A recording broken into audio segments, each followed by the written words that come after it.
Hello everyone. तो इस video में हम बात करेंगे फेजेस यानी कि स्टेजेस ऑफ डेवलपमेंट के बारे में कि कैसे एक सिंगल सेल से पूरा fully form multi cellular organisms form हुआ है उसके बारे में।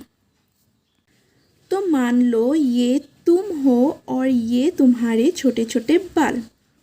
तुम बेचारे एमीबा, पैरामीशियम, यूग्लिना की तरह यूनिसेलुलर तो नहीं हो। तुम क्या हो भाई साहब? मल्टी सेलुलर ऑर्गेनिज्म हो, यानी कि तुम्हारे बॉडी बहुत सारे सेल से बने हुए हैं, है ना। तो तुम डायरेक्ट मल्टी सेलुलर तो नहीं बने, तुम एक सिंगल सेल से ही पूरा मल्टी मतलब fully formed multi cellular organisms में फॉर्म हुए हो। तो सिंगल सेल से मल्टी सेलुलर तक का जो सफ़र है उसमें डिफरेंट स्टेजेस का इन्वॉल्वमेंट होता है। उस डिफरेंट स्टेजेस यानी कि फेजेस के बारे में ही हम जानेंगे और मैं वन बाय वन उस स्टेजेस का एक्सप्लेनेशन दूंगी। तो ये जितना भी स्टेजेस है वो मतलब कंफ्यूज्ड हो जाते हैं। कोई बोल देता है कि ब्लास्टुलर स्टेज गैस्ट्रुलर स्टेज के बाद होता है, बहुत कंफ्यूजिंग हो जाता है। तो इसके लिए मैंने यहाँ पर एक इजी ट्रिक आजमाया है जिसके थ्रू आप लोग लर्न कर सकते हो। ट्रिक ये है कि गेम फ्री फायर में बंदूक की गोली से उड़ा दूंगा मैं। गेम से हो जाएगा तुम्हारा गैमेटोजेनेसिस, फ्री फायर की ऐप से हो जाएगा तुम्हारा फर्टिलाइजेशन, मे की एम से हो जाएगा तुम्हारा मोरूला स्टेज, बंदूक की बी से हो जाएगा तुम्हारा ब्लास्टुलर स्टेज, गोली की जी से हो जाएगा गैस्ट्रुलर स्टेज, उड़ा की ओ से हो जाएगा ऑर्गेनोजेनेसिस, मे की एम से हो जाएगा मोर्फोजेनेसिस। तो चलिए देखते हैं पहले क्या है। गैमेटोजेनेसिस है, ये एम्ब्रायोनिक डेवलपमेंट का फर्स्ट स्टेज है। जैसे कुछ बनाने के लिए, कुछ फॉर्म करने के लिए रॉ मटेरियल्स की ज़रूरत पड़ती है, ठीक वैसे तरीके से कुछ मतलब यहाँ पर हम लोग को क्या बनाना है, एम्ब्रायो का ही तो फॉर्मेशन होना है ना। तो उस एम्ब्रायो का फॉर्मेशन के लिए रॉ मटेरियल्स का ज़रूरत होना पड़ेगा। तो वो रॉ मटेरियल्स है गैमीट्स। मेल का क्या होता है स्पर्म और फीमेल का क्या होता है ओवा। तो जिस प्रोसेस के थ्रू गैमीट का फॉर्मेशन हो रहा है उस प्रोसेस का नाम ही है गैमेटोजेनेसिस। तो जब वो गैमीट यानी कि मेल का गैमीट स्पर्म फीमेल की बॉडी में इनकाउंटर करेगा थ्रू यूटेरस, तब क्या होगा, फर्टिलाइजेशन होगा। फर्टिलाइजेशन क्या है? जब मेल गैमीट और फीमेल गैमीट का मिलन होता है यानी कि यूनियन करता है, एक साथ आ जाता है इन कांटेक्ट, उसको ही हम बोलते हैं फर्टिलाइजेशन। और फर्टिलाइजेशन होने के बाद क्या फॉर्मेशन होता है, जाइगोट का फॉर्म होता है। क्या होता है? जाइगोट का फॉर्म होता है, ठीक है। और जाइगोट क्या है? जाइगोट सिंगल सेल है, याद रखना जाइगोट सिंगल सेल है, पर यहाँ पर क्रोमोसोम्स जो होता है वो डाइप्लॉइड होता है, ट्वाइस एन, ठीक है।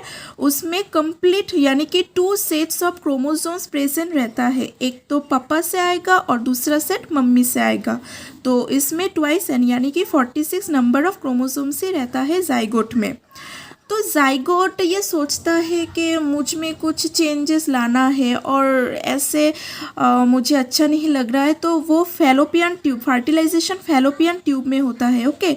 तो जाइगोट ऐसे बैठा नहीं रहेगा, उसमें कुछ चेंजेस लाना है तो वो क्या करेगा, फैलोपियन ट्यूब के थ्रू मूव करेगा, ट्रैवल करेगा, ठीक है। तो जैसे ही वो ट्रैवल करेगा उस सेल में माइटोटिक डिवीजन होगा, यानी कि उसमें बहुत सारा डिवीजन होगा। उस डिवीजन को हम बोलते हैं क्लीवेज।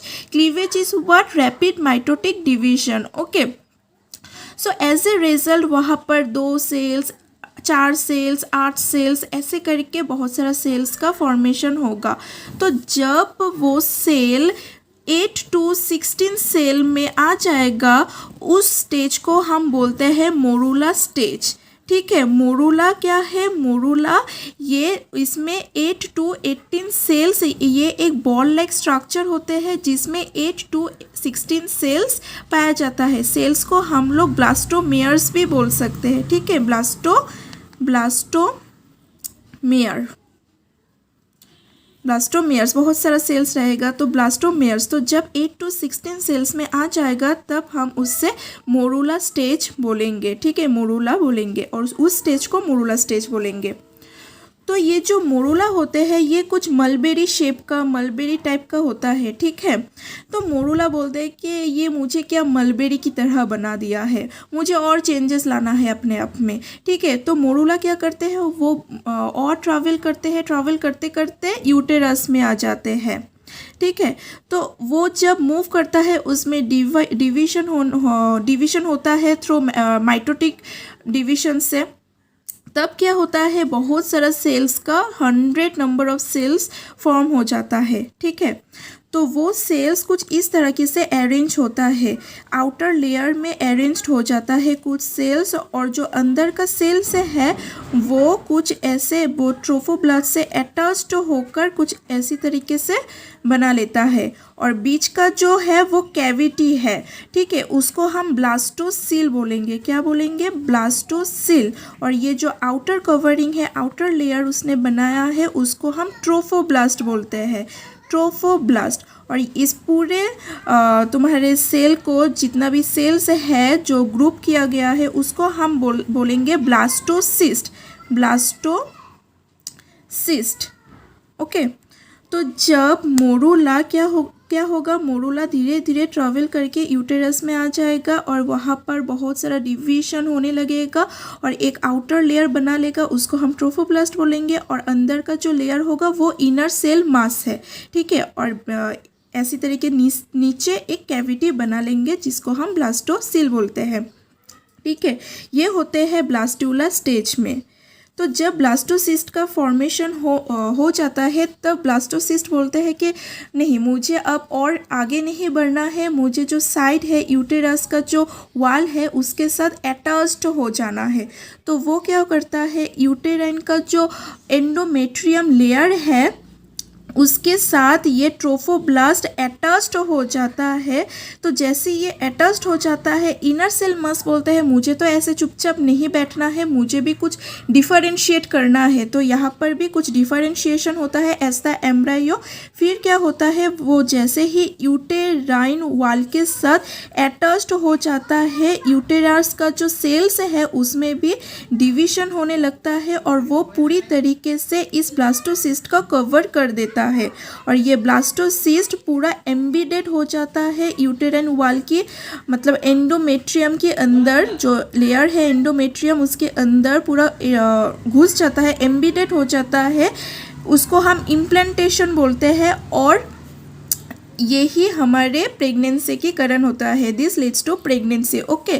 तो जब इम्प्लांटेशन होता है तब हल्का सा ब्लीडिंग होता है, फिर स्टोमक क्रैम्प भी होता है, फिर हेडेक भी होते हैं, ये सारे सिम्टम्स होते हैं, ठीक है। फिर क्या होता है, फिर आता है गैस्ट्रुला स्टेज। देखो, जी से गैस्ट्रुला और जी से जर्म लेयर होता है। तो याद रखना, गैस्ट्रुला स्टेज में जर्म लेयर का फॉर्मेशन होता है। कितना जर्म लेयर, 3 जर्म लेयर्स, हमारे 3 टाइप्स का जर्म लेयर्स होते हैं, है ना। एक है एक्टोडर्म, मेसोडर्म, एंडोडर्म। तो गैस्ट्रुला स्टेज में जर्म लेयर का फॉर्मेशन होता है, ठीक है। कैसे होता है, ये जो सेल्स है वो रीअरेंज हो जाते हैं और डिफरेंशिएट होते हैं, ऐसे ही सेल का मल्टीपल लेयर्स फॉर्म करता है। As a result 3 germ layers का फॉर्मेशन हो जाता है गैस्ट्रुला स्टेज में। फिर क्या होता है, आ जाता है ऑर्गेनोजेनेसिस। ऑर्गेनोजेनेसिस में क्या होता है, देखो, जेनेसिस का मतलब फॉर्मेशन यानी कि डेवलपमेंट। किसका फॉर्मेशन, ऑर्गेन का, ठीक है। ऑर्गेन का फॉर्मेशन ऑर्गेनोजेनेसिस प्रोसेस के थ्रू होता है। तो देखो, ऑर्गेनोजेनेसिस में होता क्या है, ये जो सेल्स डिफरेंशिएट कर रहा है वो सेल क्या करता है, वो एक पोजीशन ऑक्यूपाई कर लेता है कि मुझे इस पोजीशन में जाना है through cell morphogenetic movement. Cell में मोर्फोजेनेटिक मूवमेंट के थ्रू वो अपना एक पोजीशन ऑक्यूपाई कर लेता है और ऑर्गन का फॉर्मेशन करने लगता है। कब, ऑर्गेनोजेनेसिस में, ठीक है। फिर उसके बाद आता है मोर्फोजेनेसिस। मोर्फो का मतलब होता है स्ट्रक्चर, ठीक है। जेनेसिस का मतलब फॉर्मेशन। जब वो एक स्ट्रक्चर, एक परफेक्ट स्ट्रक्चर दे देगा, उसको ही हम बोलते हैं मोर्फोजेनेसिस। तो जो ऑर्गन का डेवलपमेंट हुआ उस ऑर्गन को एक स्ट्रक्चर देगा, ठीक है। कौन देगा? मोर्फोजेनेसिस में ये होता है, ठीक है। तो एम्ब्रायो जो होता है वो भी एक स्ट्रक्चर में आ जाता है, एक फॉर्म में आ जाता है। ऑर्गन जो है वो भी एक स्ट्रक्चर में आ जाता है। कब आ जाता है? मोर्फोजेनेसिस में, ठीक है। फिर मोर्फोजेनेसिस क्या है? ये लास्ट स्टेज है। फिर ये सारे स्टेजेस खत्म हो जाने के बाद जब गेस्टेशन पीरियड एंड हो जाता है, तब क्या होता है? Then the baby is ready to come out from mamma's body through the process of पर्च्यूरेशन।